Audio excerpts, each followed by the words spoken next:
Shot comes in. Oh, what a strike that is. That's a good one. It's a header. And there's the goal.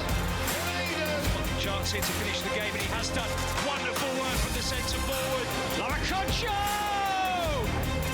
Delivery was exquisite. To the near post, yes. Guarirapa takes the shot. And a brilliant header, and it's gone in. Brilliant finish. Twisting and turning the Moroccan. Soufiane Rahimi doubles the lead for Al Ain. Wow, no! What a goal! Can you believe it?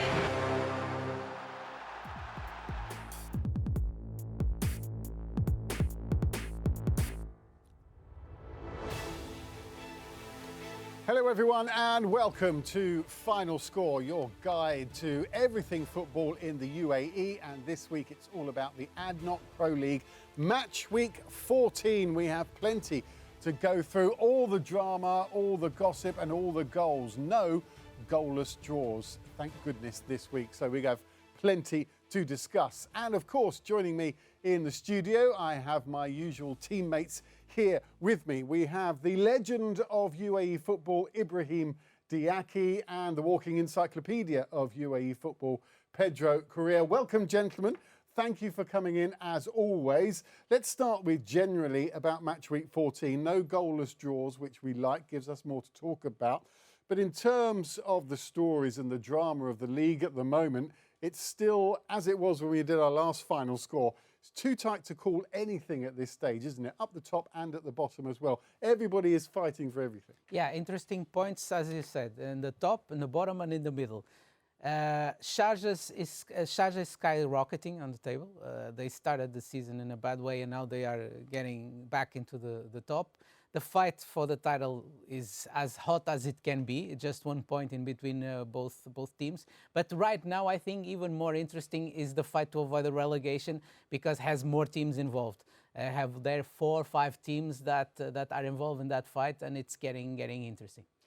And Ibrahim, for us watching, it's very exciting for the neutral fans as well. But at the clubs and as a former player, it must be very nervous time, this part of the season where you don't know really how things are going to turn out. You still don't know what kind of season you're going to be left with. Yes, definitely, because it's the second round of the Adnoc Pro League. So, as I say last time, it's a very crucial moment for every team. So, the team on the top are fighting to stay on the top, and the team on the bottom are fighting to go to the top.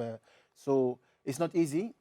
The team requires more effort and more less mistake from the teams, because if you make any mistake, you will pay for it. And this week was especially a very interesting week because we saw some great win from Khorfakkan, interesting win also, and unpredictable victory of Banias against Al Nasser at Al Nasser. So we have plenty of things to talk about. Plenty to talk about. 7 games that we are going to go through and a possible contender for goal of the season as well. We'll get to that shortly, but let's take a look at the Pro League in numbers.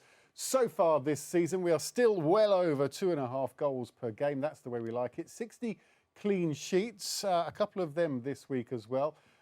Games played, 98, nearly crossing over the 100 games played for the season. Top scorer, it always seems to be him, even not just this season, but for the last few seasons as well. Of course it is Kojo Laba on 16 goals already this season. We're just about at the halfway point as well. And Dusan Tadic from Al Wahda is our top assist as well with 8 so far, and he was crucial in this result for Al Wahda, a 1-0 win at home to Dibba. We're going to go through all of these games. Al Ain, a 3-1 win away at Kauba that temporarily put them back on top of the standings. Sharjah, as Pedro said, starting to turn things around. A 2-0 win away at Dhafra. That puts them mid-table. Shabab Al Ahli, that is a goal that you will want to see again and again. A 1-0 win away at Ajman. A narrow win for Khorfakkan as well, away at Al Wasl. Al Jazira and Al Batay drew 1-1. And what a result that was for Banias down the bottom, or no longer at the bottom of the table. A 2-0 win. This is how things stand now. The title race, it's going to go down to the wire, isn't it, this season? Shabab Al Ahli back on top thanks to that win. Just by a point, though, ahead of Al Ain. A last gasp winner for Al Wahda keeps them in the title race as well, although they are 6 points behind Shabab Al Ahli at the moment. Al Wasl, Al Jazira, Al Nasser and Sharjah popping up in the top half of the table for the first time this season. Down at the bottom though, Al Dhafra, Kalba, Khorfakkan, probably going to be okay, but still you'd have to worry for Khorfakkan, Ajman, Al Batay, Banias now off the bottom of the table, Dibba are bottom, but look, it's only 2 points to get out of that relegation zone. So there is plenty to fight for at the top and at the bottom as well. Let's get into it then. Let's start with our first game. And it was, as I say, a result that saw Al Ain go top of the table, temporarily at least. A 3-1 win away at Kalba. It was a good win as well for Al Ain in the end. They had to do it. They knew they had to do it. And also the goal scorers. Laba, as always, scoring. Sufyan Rahimi coming back and scoring a goal. Palacios as well. Ahmed Nourallahi with the goal for Kalba. When you looked at this game, Pedro, did you feel like it was always going to be an Al Ain win? Not easy to play against Kalba, in Kalba or even away. But yes, Al Ain controlled most of the match. That is expected. Even Kalba usually promotes that, allows the opponent to have most of the possession.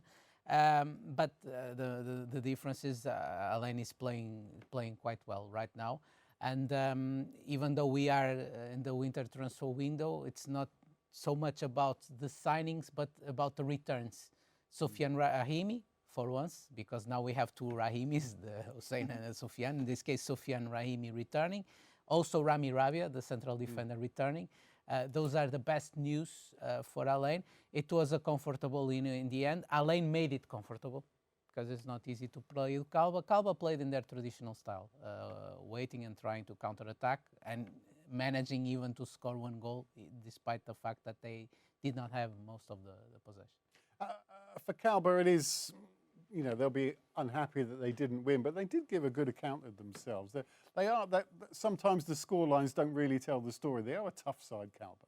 Yeah, it wasn't an easy game for Kalba because Al Ain, you can see from the last performance they did, they were looking for that point in Kalba. So they come very confident, and I think they did the difference through the experienced players. If you see the goal that Laba scored, you have to be have enough experience to understand, to make the back kick and put in the perfect corner. Also, the movement of Rahimi, the way he scored was perfect. But coming back to Kalba, I think they started the game pretty well. But you are playing against an Al Ain that is starving. They need points, so they don't want to let Shabab Al Ahli go to make the difference. So I think that made the. But I think they have to do more effort because it was not an easy game to play, especially against Al Ain. Normally, Kalba is always playing organized, but against Al Ain, I think they sometimes forget that they need to stay in block. They open the game, and that became a problem for them. And Laba's goal, his 16th of this season, puts him up in a little chart, into third place in the chart of players who've scored the most goals against Kalba in the Adnoc Pro League. Ali Mabkut still out front with his 18 goals against Kalba. Fabio Lima from Al Wasl, of course, on 14. But Laba now creeping up there on 12. He breaks a lot of records in the league, doesn't he? This is another one that he might get there as well. You wouldn't bet him against breaking all the goal-scoring records. Definitely. The team is playing for him also. The team is feeding him. Which wasn't for a while. Yeah, did not happen. Over the last couple of seasons at least, was not exactly as it is now. So the team is feeding Laban. Laban, it's the type of striker who needs to be fed in the box mostly. Al Ain is the best attack in the league at this point. They are still undefeated, which is also an interesting record.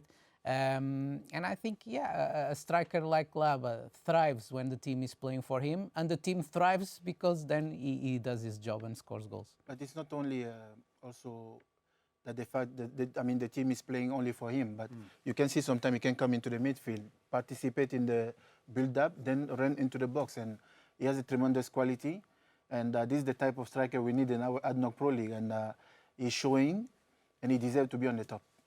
Well, speaking of strikers, Al Wahda were without 3 of theirs for their visit to their game, rather, against Diba. They did get the win. It was just a 1-0 win. Caio Canedo getting a very, very late goal. But Al Wahda were without Omar Kribin, the league's second top scorer, without Facundo Krupski, and without Christian Benteke, their big new star signing as well. They would have got out there of that game wiping their brows, saying, phew. Even though they had almost 70% of the possession. Yeah. It was a huge dominance in terms of possession. As you said, they were missing several attacking players, mostly Benteke and Harbin, the ones who are closer to the box. Krupski is a very good player, no doubts about that, but in that position, Al Wahda has other options. When you don't have Benteke and you don't have Omar Harbin, then it becomes a little bit more complicated. But in the end, Caio, as he does so many times, he did so many times throughout his career, he is known in Brazil as the talisman because it means lucky charm. He comes on, in this case he played from the start, but he is used to do this. Caio is used to do this. It's a trademark and he's known in the world of football for doing this and saved the day for Wahda. And it's important as well, isn't it, for Al Wahda to have got that win. If they hadn't, it looked like it was going to be a draw, a goalless draw by the end, which wouldn't have put Al Wahda out of the title race, but it would have made things very difficult. It does seem to me that this was a significant win at this point of the season. Of course, it's an important win for Al Wahda, not only for Al Wahda, also for Caio Canedo, because we can see that sometimes the coach is not using him too much, and he has enough experience to help Al Wahda win games, and he did it perfectly against Diba. But I want to talk in general a bit about the game. Diba started very well, but I think they lost confidence.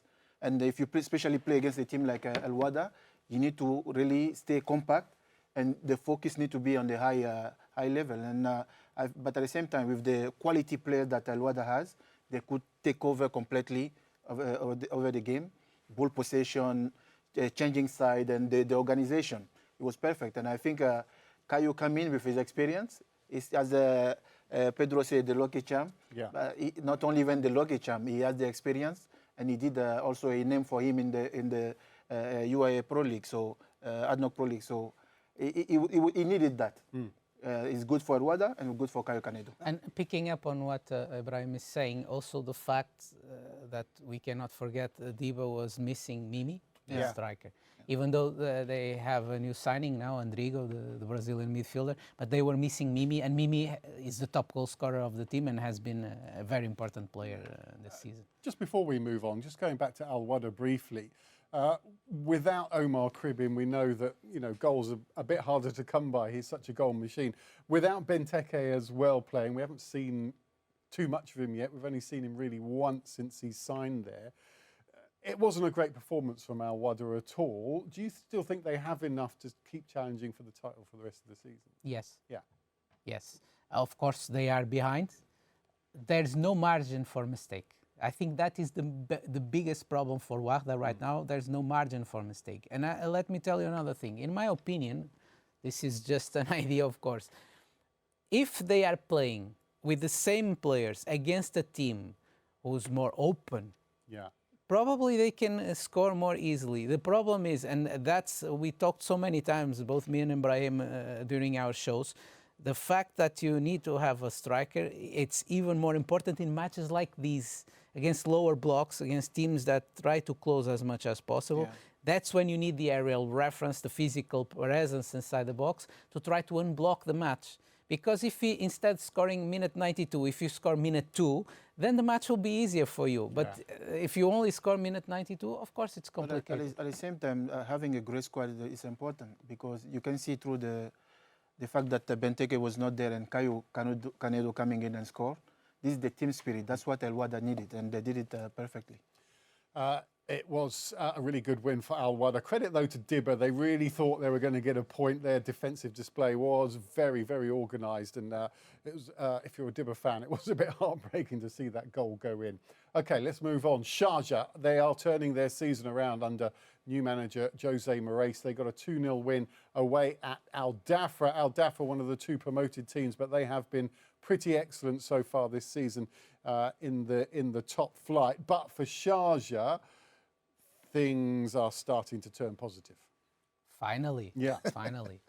The fact of the matter, it's very interesting, and it's a lot what the Adnoc Pro League and the UAE Pro League competitions are about. You never know what to expect, because 1 month ago, the situation for Sharjah was much worse. In the meantime, they changed the coach, etc. In the meantime, they already won 2 cups. In a blink of an eye, within 1 month, they already won 2 cups. And nobody else in the country did that so far in this season, winning 2 cups in the same season already. So yeah, it was a match where they played in a very professional way, in a very organized way, against a very strong side. Dhafra is playing very well. My hat is still off for them. They have now new signings. They have some players also leaving, Sharjah in this case. Lua played an amazing match, even though he also missed a penalty. He played an amazing match. And on the Dhafra side, good reasons to smile also, because coming forward now they have again Karim El Barkawi back. So I think they can get also back into the good results again. Since Jose Morais arrived at Sharjah, it's about 5 weeks ago now? Now we have a bit of distance. We've seen them play several matches, the Super Cup, league games as well. Now that they are starting to win, what difference is he making to Sharjah? I think it's the way how he changed the mentality of the players. You can see a Sharjah compared to, as Pedro said, to last month. The change that he brings there is like the confidence he gives to the players. You can see that they're more comfortable in the field and they play together as a team. Sometimes they were struggling with the striker. They didn't have the main striker in front also, because Manaj was there, but he couldn't succeed. I think he got released, if I'm not mistaken. And I think Morais is coming into the team. He understood that the team need to play together. And if you remember, I say putting Coronado and Belarbi, this technical player together in the field might make the difference. And I think Morais understood that very well. So he's putting the right place, but he's focusing more about the moral, to boost the moral and confidence of the players. And the result is there. Plus, on top of that, they lost Meloni to Jazira, the fullback. They lost Petrovic to Al Nassr. The 2 central defenders, Katinic and Cho, are injured. Kaya was not available. So many problems, and still Sharjah managed to win away at Dhafra.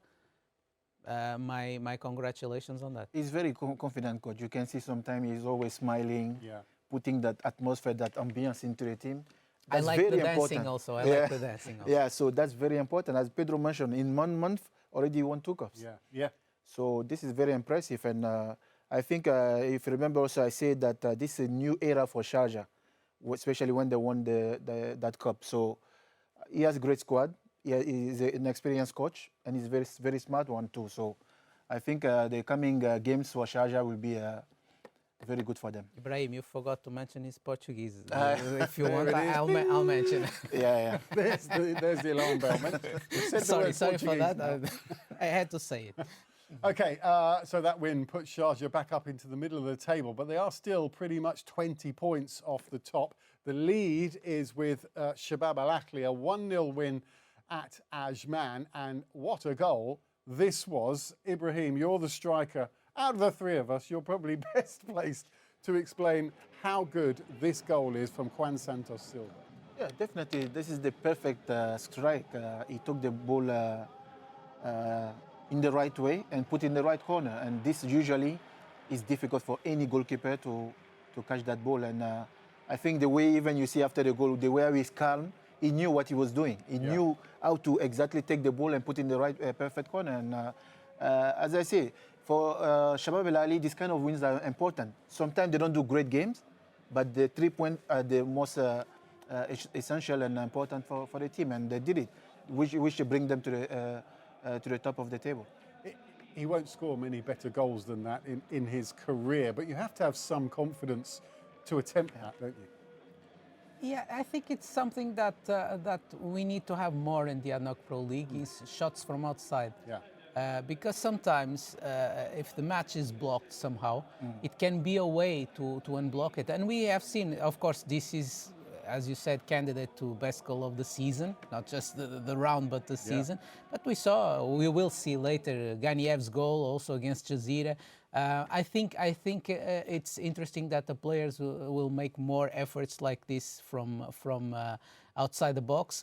In the meantime, Shabab Al Ahli remains with only 3 goals conceded. Round 14, only 3 goals conceded.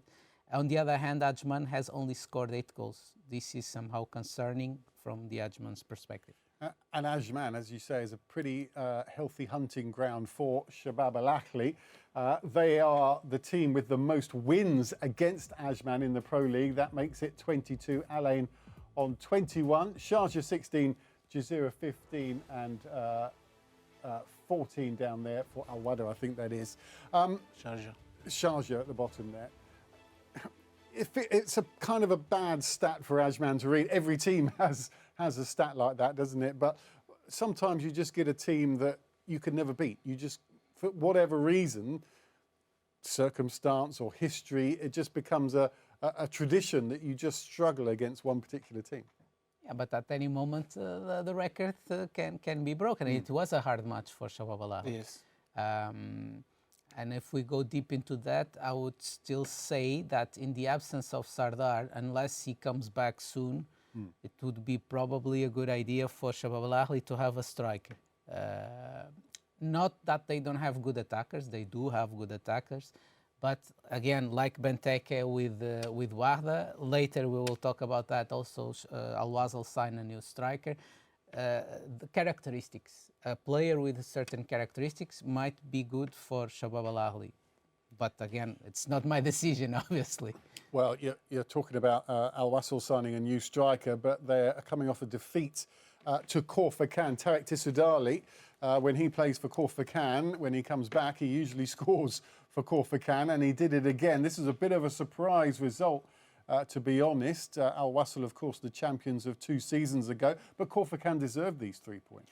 Yes, I wasn't surprised about that game. It will be very difficult for Al Wasl because when I heard that the coach Kirke is signed for Khorfakkan, I was with him in Alain actually.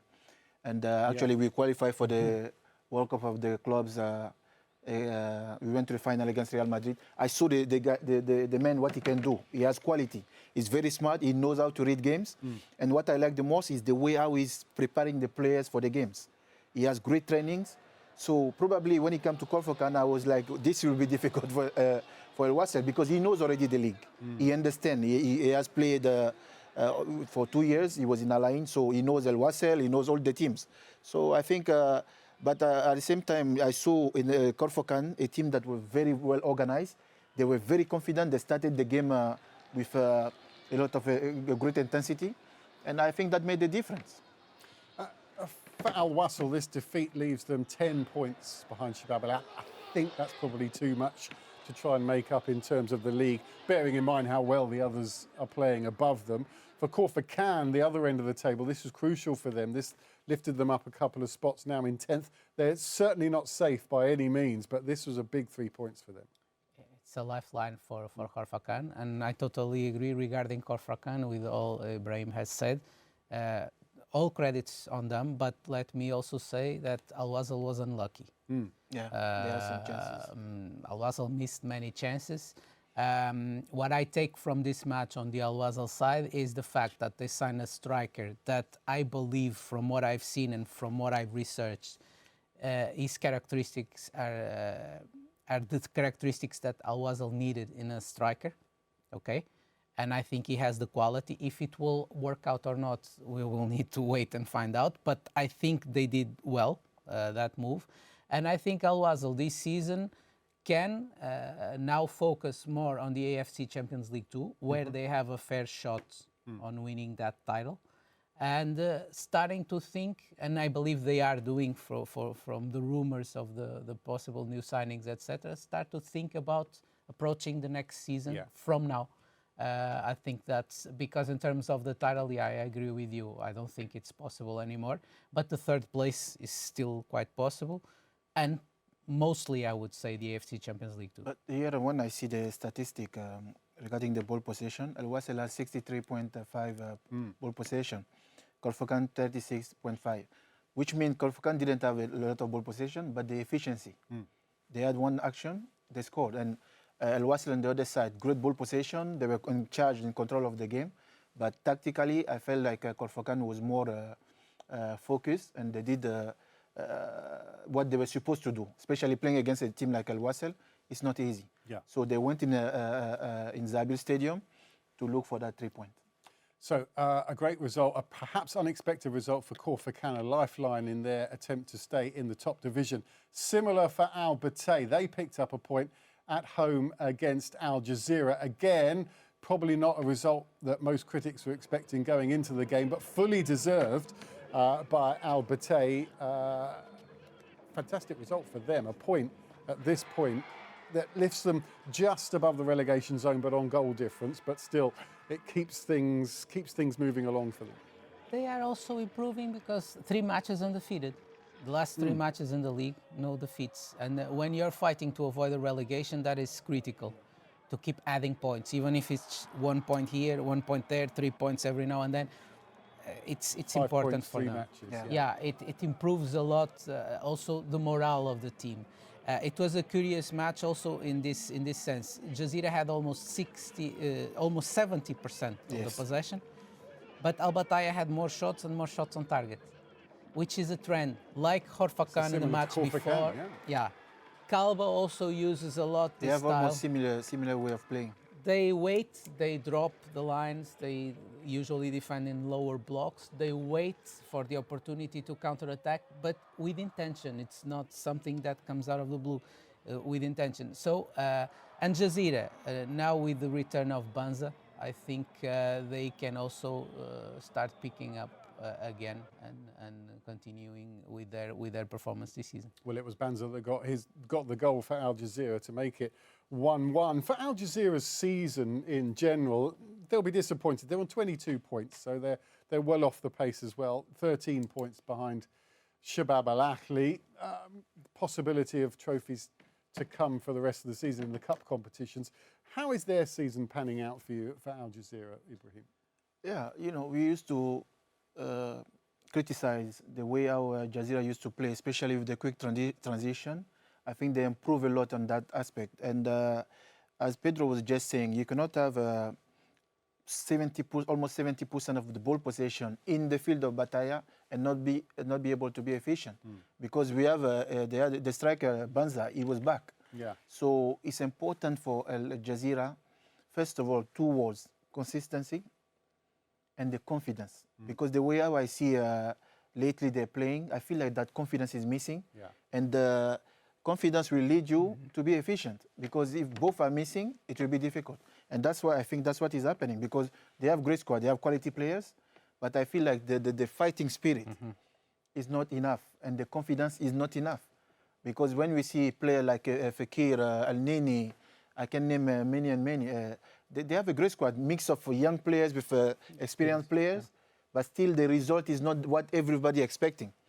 So I feel like the players, they need to be more confident and especially efficient, especially when you bring a striker in to take the position of one of top scorer in the history of UAE football, Ali Mabkout. Yeah.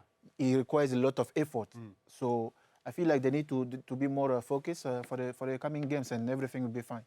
Well, you're talking about confidence there. Banias have been bereft of confidence for most of the season, but they have got a win, a very important one. It lifted them off the bottom of the Adnoc Pro League. A 2-0 win it was as well, up in Dubai against Al Nassr. Lionel Wamba got the first goal, and then Nia Karte, who is a real servant to Banias. When Nia Karte is scoring, they often come away with some points. Banias had penalties, they had other ways they could score, but it doesn't really matter at this stage for them as long as they get points, isn't it? It doesn't really matter how they play at this stage. Yeah, they played a lot from the heart. Many credits on them the way they got this away win at Al Nassr. Al Nassr had a weird night. Al Nassr with many new signings in this winter transfer window, mostly in the back. Has not glued yet them all together, but many credits on the way Banias won the match, because they missed a penalty and a big chance before they scored the first goal.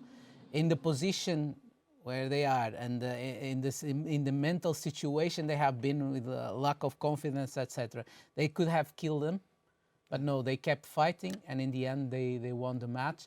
And this can be also a boost in their morale for the upcoming games. Watching both of their goals, the whole squad celebrated both goals like they just won a cup final, each of them. So the team ethic is there together. Daniel Iselu is bringing them together. But if we have to highlight one player, Youssoufu Niakhaté, what a servant he is for Banias, but he's crucial to them as well, isn't he? When he's finding the back of the net, Banias do seem to pick up points and wins. Yes, we spoke about it before in previous final scores, that Niakhaté was not receiving enough balls. He has the quality because he can finish. He's a finisher. He's not the type of player who can come sometime like Laba to play in the midfield and then go back. He's the finisher, he's the box striker. So the more goals he will receive in the front line, he can finish them. And if you, Pedro, if you remember the last final score, you were saying some teams are safe, and I told you no one is safe. Yeah. You can see it through the game of Al Nassr. That's what I meant. And now, Banias was on the bottom, they're coming on the top now. So every game in the second round are crucial. You need to do less mistake, you need to be focused more. The moment you don't concentrate enough and you don't put enough effort, of course you will pay for it. I think in that game, Al Nassr played too confident. If you see again here, they have 63.6% of ball possession. That means they were totally in control of the game. But what Banias did again, the two words again come back there. The confidence and the efficiency.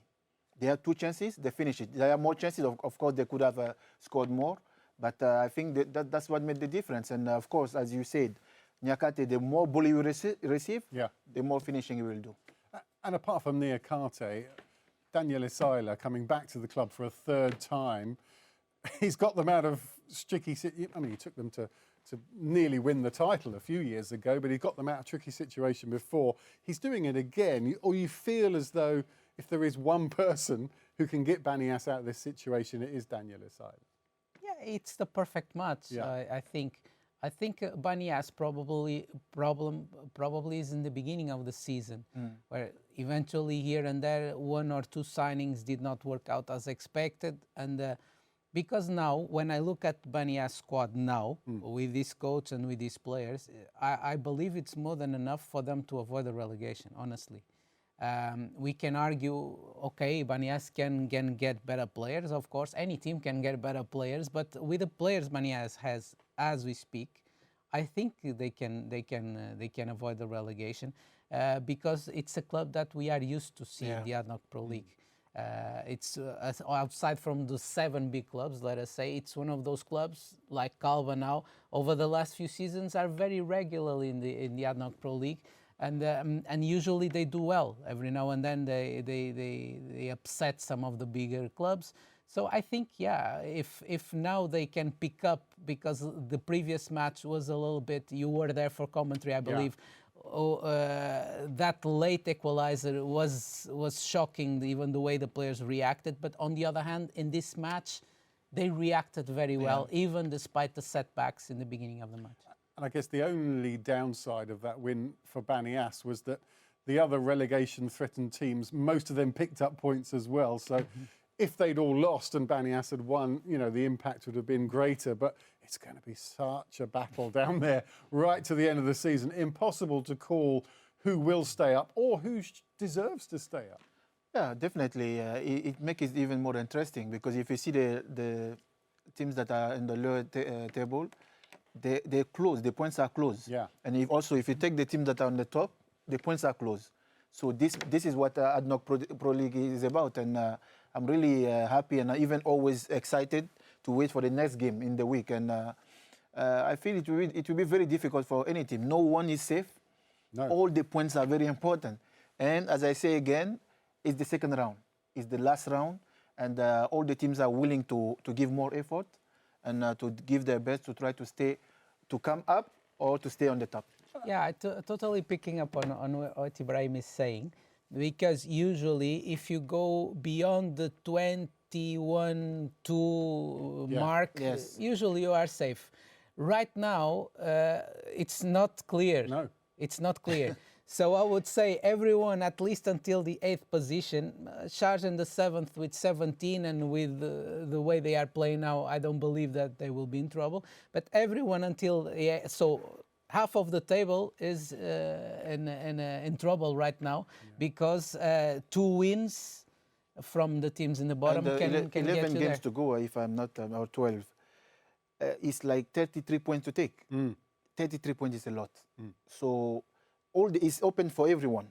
You have 11 games. You need to do your best to try to get as much as possible points that you can get to make your team stay on the right path. It also feels like quite a long time since we've had such a close relegation battle. Usually there's at least one team that's already been sort of cut adrift by now, but this is going to go down to the wire. I credit Afra a lot also on that. Yeah, they've The done way very well. they are performing, having in mind that they were promoted, they are clearly agitating. And Diba is struggling more, but still having, as you said, they are not done at all. They are just 2 points behind the other two teams, so it's perfectly possible, even though I believe they are the most fragile team in the league. All right, let's now have a look at our lineup of the week, which we think is the best 11 players from match week 14 of the Adnoc Pro League season. Gentlemen, cast your eyes over this team and let's see what you think of it. Niakate up front with Laba. What a pairing that would be in any team if those two are playing together. A couple of Al Wahda players there in the middle as well. What do you think about that one, Pedro? I would highlight Lua. Lua played a superb match from the individual point of view against Afra. As we say in Portuguese, and I'm translating it directly, he opened the book. So he played an amazing match, so congratulations on him for that. Palacios also for Alain was very important in the match against Calva. And Khorfakkan's goalkeeper and the defenders, because even though, again, I don't take any credit from Khorfakkan, they were also somehow lucky, and the goalkeeper made some very important saves against Albas. Ibrahim Santos is there for that extraordinary strike, so he should be. Is anybody on there or not on there that you would perhaps think could have snuck in? Yeah, I will definitely add Caio Canedo, because that one goal that he scored was very helpful for Al Wahda. They need that because especially when the two main players of Al Wahda were not there, Benteke and Krebin, him coming in because he's looking for that spot also. He need to have his, I think they need to give him more game time because he has the quality and he showed it very well, so I think he deserves to be on that board. It's great when a player like Caio gets his opportunity and takes it as well, match-winning goal. Let's look ahead now to the games coming up in match week 15 of the Adnoc Pro League, and they're all tough, as we say. Everything is so tight from top to bottom. Every point is critical. Al Battay are away at the Nyan Stadium to take on Al Wahda. Al Nasser will hope to bounce back from that defeat, but it's a Dubai derby against Al Wasl. Sharjah, can they continue their upward trend at home? It's going to be tough. They're against the league leaders, Shabab Al Ahli. Al Dhafra against Khorfakkan. Alain away at Al Jazira, another fiery derby there as well. Banias against Dibba down the bottom. What a crucial game that is. And Ajman away at Kalba. These are some great games. There's a couple of standouts there, aren't there? Especially Alain Al Jazira. 3 Al Jazira Alain, Sharjah Shabab Al Ahli, and Nasser Wasl, because it's a Abu Dhabi derby. Besides all the other matches, that will be very important. Dhafra with Khorfakkan, for example, very curious. I think I'll have a long weekend to watch all these matches. For you there, obviously a difficult one for you when you're watching Alain Al Jazira, isn't it? No, I mean, it's a great game. Of course, it's not easy because I was in both teams. So, but the most interesting is all the games. I can't wait for the week 15 to start because when you see the board there, the the games is really exciting, and I feel we will enjoy. And I ask all the fans of their teams to go to the stadium to push their team because they really need it. As I say, it's the second round. If you're from Dubai, from you like Al Wasl, you like Al Nasser, you like go to the stadium, push them because they will need it. Absolutely, couldn't agree more.